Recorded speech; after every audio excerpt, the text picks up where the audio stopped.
¿Tiene solución el problema del agua en Tabasco?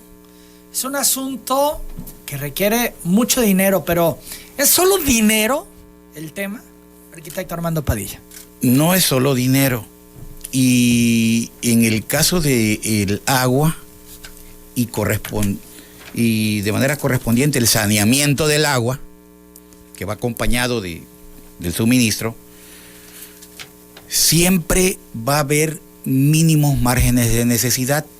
Si nos atenemos a los indicadores, en Tabasco estamos a 11 puntos de lograr el 100% del suministro. Acompañado del suministro va la calidad. Estamos dando agua. ¿De qué calidad la estamos dando? Sí, el punto uno es que llegue el agua y luego... ¿De qué calidad? ¿Cómo llega? ¿No? Entonces, chocolatosa. Claro. Entonces, afortunadamente yo ese problema de la turbiedad la tengo identificada perfectamente en 4 puntos. A ver. Oxolotán, Jalapa, Tapijulapa y Oxolotán, Tacotalpa, Jalapa y Tapijulapa, esas cuatro plantas. Ahí es con turbiedad. Ahí tengo problemas de turbiedad.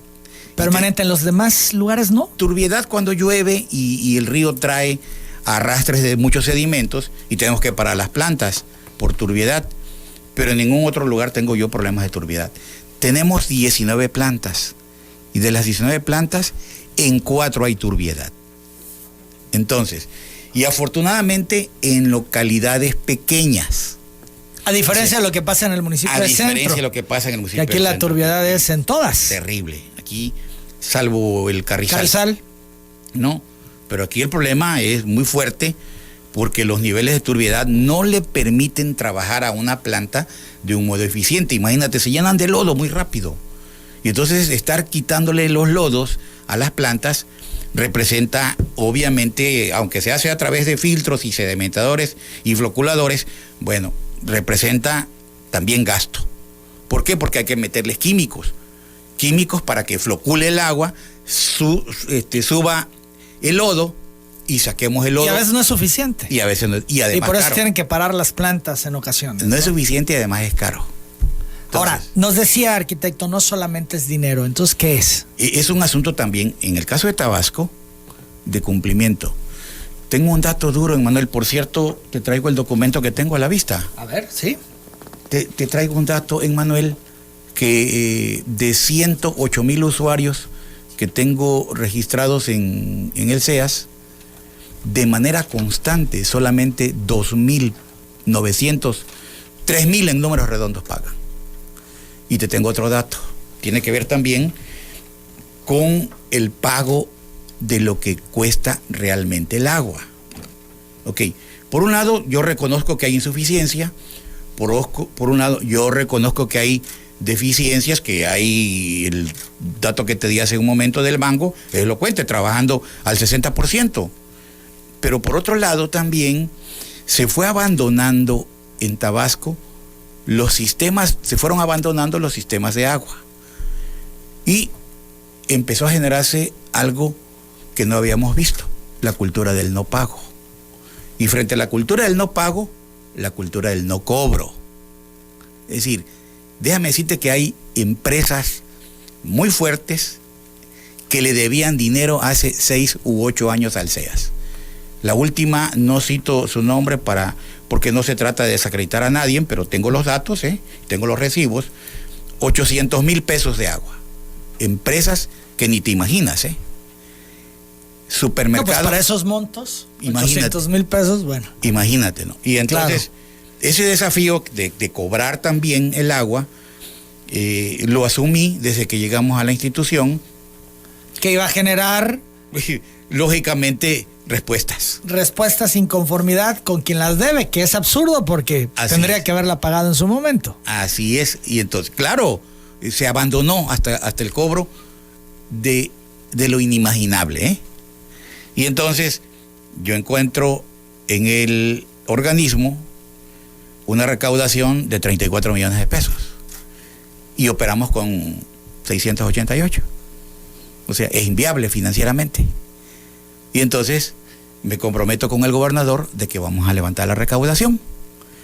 Y ahí en ese documento tú vas a poder observar que la recaudación al mes de, te lo muestro, al mes de noviembre, la recaudación que tenemos... Enero-noviembre de 2018 a enero-noviembre del 2019 incrementó 154%. Y es cerca de 48 millones de pesos.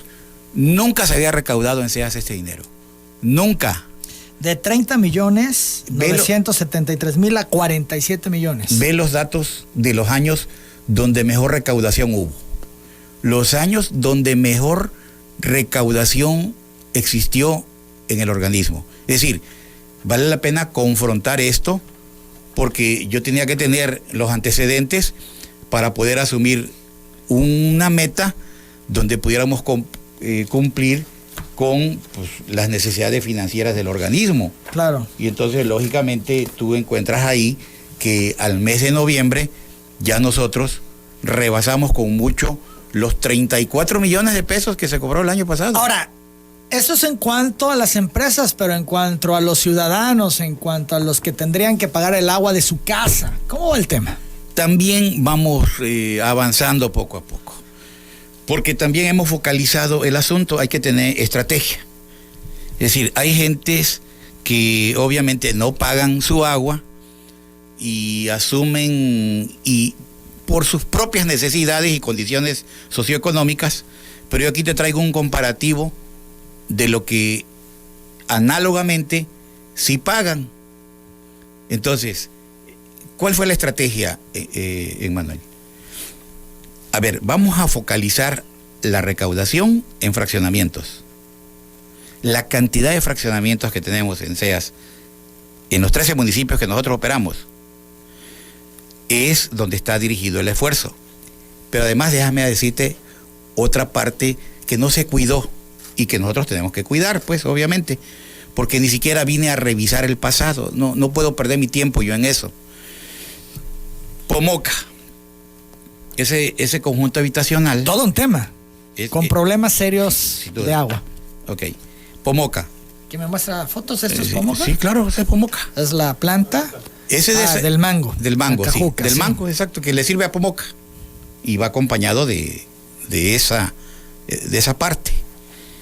En Pomoca nosotros sabes que iniciamos ese conjunto habitacional cuando fui delegado del Infonavit. Ese conjunto estaba diseñado originalmente para 5,000 viviendas. ¿Sabes cuántas viviendas hay ahorita? Cerca de 15,000.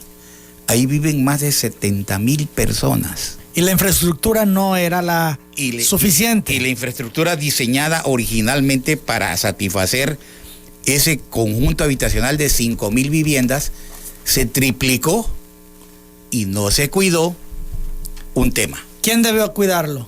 ¿Ayuntamiento de Nacajuca? Claro, los ayuntamientos.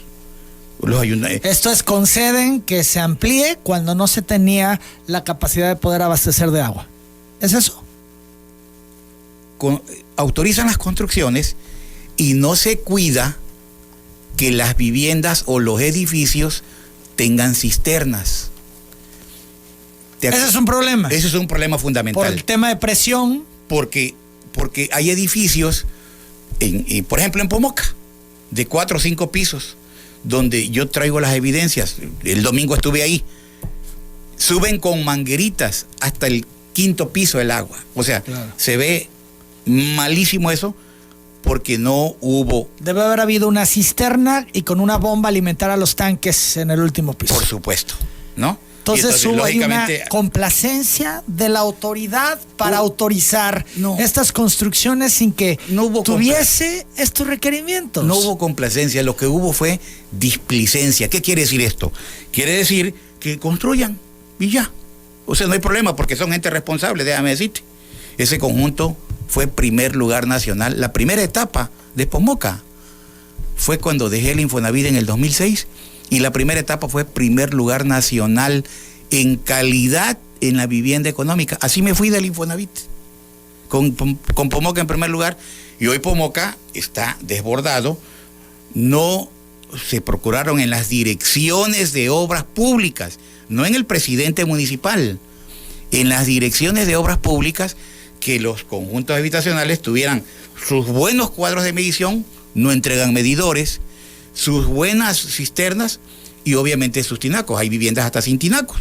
Y lógicamente... ¿En serio? O sea, claro, directos de la calle. Por supuesto. Wow.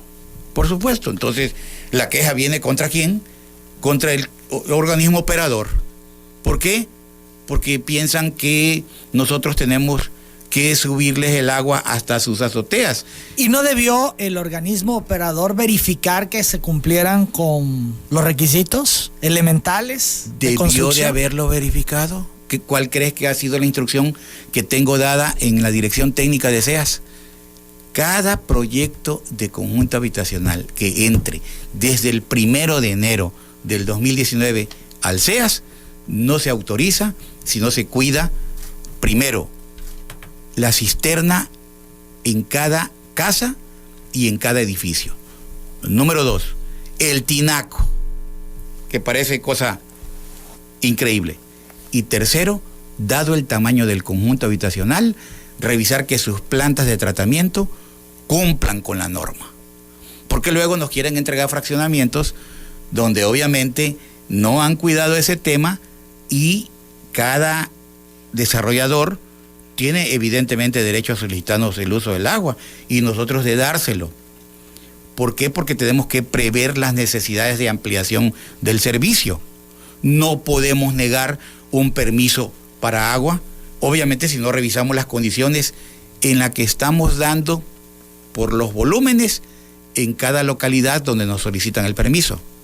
Pero acompañado de esto, tiene que haber una corresponsabilidad de la autoridad municipal, corresponsabilidad de SEAS y corresponsabilidad del constructor, porque afortunadamente en el mundo de la construcción llego a la Comisión Estatal de Agua sin problemas con ningún constructor, porque en mi vida pública, administrativa, la más importante que he tenido en el Estado, titular de Infonavit, titular de la Conagua, yo no llego a pelearme con los desarrolladores ni con los empresarios.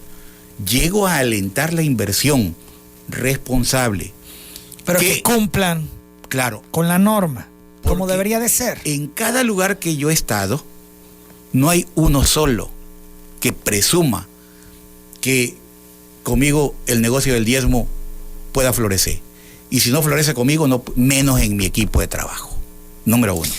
Y número 2, acompañada a la exigencia que tengo de que nos vendan obras de calidad, también va acompañado el esfuerzo que yo estoy obligado a hacer.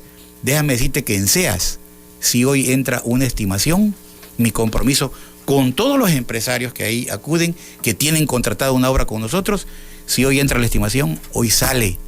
Se acabó el negocito de dejarla y amontonarla para tratar de sacar beneficios de ello. Obviamente eso no pasa en mi administración en el SEAS. Tenemos que ir a una pausa, arquitecto. Insisto con el tema, vemos que es multifactorial el problema del agua. El tema de los ríos, el asolve, el cambio climático, la displicencia, diría usted, de la autoridad, en fin. ¿Cómo revertir todo lo que está mal para que las cosas fluyan a como debiera? Vamos a la pausa, regresamos, seguimos hablando con Armando Padilla. XHPT desde Villahermosa.